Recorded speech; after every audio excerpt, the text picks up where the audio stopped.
So let's look at Julia Lloyd, the other woman, because such concerns as Sturge had were very typical of the close-knit and much interrelated Quaker community of Birmingham and the West Midlands.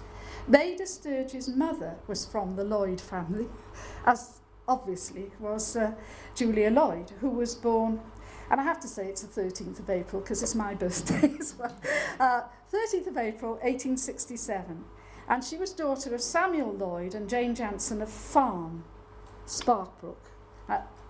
The best picture I could get of this was the back of the house, but you can see she was not born into poor circumstances. 3 of her extended family were mayor of Birmingham between 1859 and 1901. She was also an early pupil at Edgbaston High School. She developed an early interest in kindergartens, as did many progressive women thinkers across the European and Western world. Her early interest in kindergartens might well have been influenced by her head teacher, Alice Cooper, whose emphasis on the importance of the principles and scientific basis of teaching and of questioning in learning was exemplified in her early membership and writing for the Froebel Society, established in 1874. Friedrich Froebel's scientific approach to education and his kindergarten pedagogy, intended to train the future citizens of a liberal state, resonated with her ideals, as did his desire to help unfold every child's full potential and develop them as thinking beings. Froebel had founded his kindergarten movement in Germany in the 1840s, but political conservatism from 1851 led to the emigration of German kindergarten teachers and the flourishing of the movement elsewhere. The movement becoming particularly reliant on female supporters and teachers across the European and Western world, very strong in the USA. Its spiritual ethos, yet lack of religious dogmatism, and scientific, enlightened approach to education for all children appealed particularly to Unitarians, Jews, and non-Orthodox religious people. Its egalitarian principles, yet social maternalist ideology, attracted in turn Democrats, feminists, and middle-class women entering both public and paid labour. Froebel had early concluded that women could best achieve his aim of bringing individuals into harmonious relationship with the natural and social universe, provided they were extensively trained for this. And again, I can't emphasise how revolutionary this is. People were always on about women being natural mothers, a point which I think can be disputed. But they were always saying, well, women are naturally good with children, women can do this, women can do that. But the emphasis in the kindergarten movement was that you had to be trained. Mothers weren't good enough. They did the wrong things all the time. You had to be professionally trained. And subsequently, it was principally women who enthusiastically interpreted, adapted, and spread the gospel. In so doing, they found a professional voice and a civic role, all aspects which harmonised with Alice Cooper's deepest wishes. In England, provision of kindergarten spread from as early as 1851, but the use of Froebel's activities and educational playthings or gifts, so a ball symbolised wholeness, while sticks symbolised how the whole is made up of parts, became a rather mechanical orthodoxy. And the other thing was, in England, it was confined mainly to middle and upper class children. This changed with the growth of state elementary schooling from 1870, and some of the things that particularly you got in the new board schools, if they had kindergarten classes, were particularly the songs and some of the exercises. But for Belians, the ones who really believed in it, found it impossible to introduce what they believed were true kindergarten methods because of the large classes and untrained teachers in the elementary schools. So their solution was to establish free kindergartens for children of the poor through voluntary subscription. Those who advocated this were much influenced by the Pestalozzi Froebel House in Berlin, established by Henriette Schrader-Bremen, grandniece of Froebel, where middle-class women could train professionally. An early supporter was the Unitarian Caroline Bishop, who, unable to persuade the National Froebel Society of the more liberal playwork methods of the revisionist movement, moved to Birmingham in 1883, and by 1890 had established a college, school and kindergarten in Edgbaston, which became a precedent for other free kindergarten training in schools, such as the 1899 Sesame House in London. So there's a picture of her in Birmingham, but I find it just significant that she couldn't get her more liberal ways done in London or anywhere else at first, so she came to Birmingham. In 1888, Julia Lloyd became a student at Bishop's Kindergarten Training College, subsequently practising kindergarten work at various places in the Midlands, before going in 1895 for a year to Berlin, where the only English student out of 112, she too enjoyed the teaching of the inspiring Miss Sheppel, the bright spacious rooms, garden and stimulating materials for little children. She loved amongst the students, these all women, mainly in their 20s and older, she loved their regular social gatherings and debates on current issues.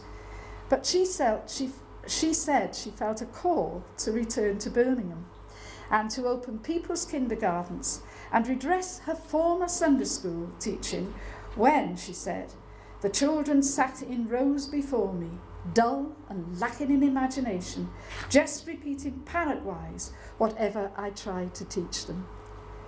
On her return, she worked first at the Froebel College under Bishop and Miss Last, but then was invited to take charge of the child garden of the new Sesame House for home life training in London. She spent 3 very happy but exhausting years there, enjoying both the work and the community life, before returning to Birmingham to practice the principles she'd learned.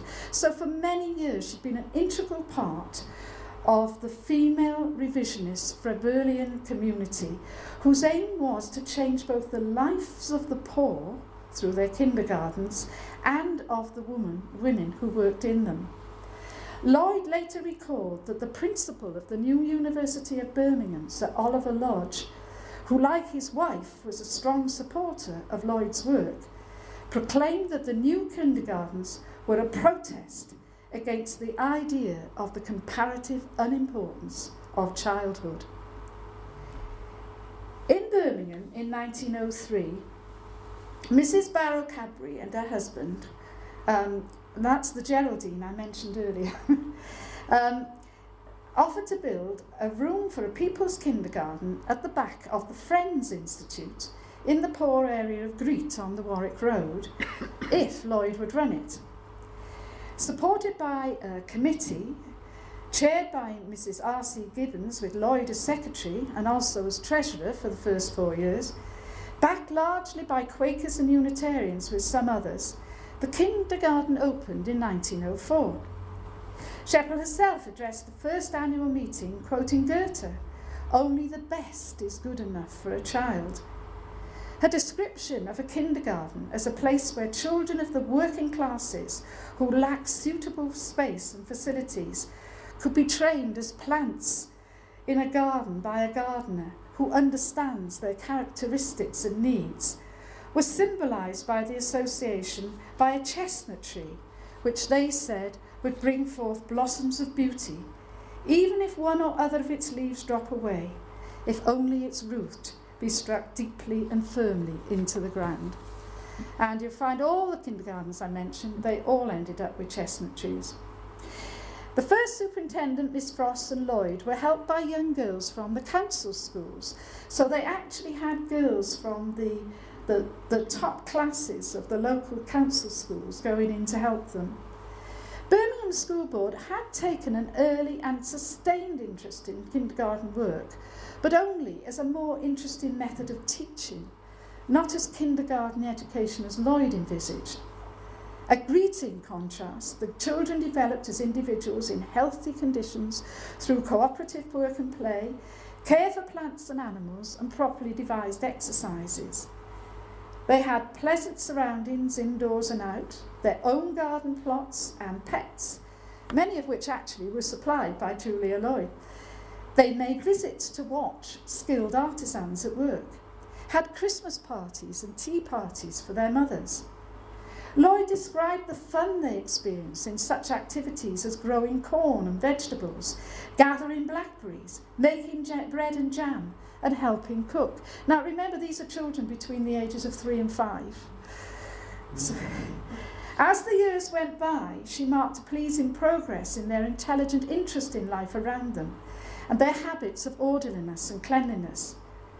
Sure that it was through learning naturally in the ways described that children's powers were most fully developed, she believed very much that a kindergarten should be like the best home a mother could supply.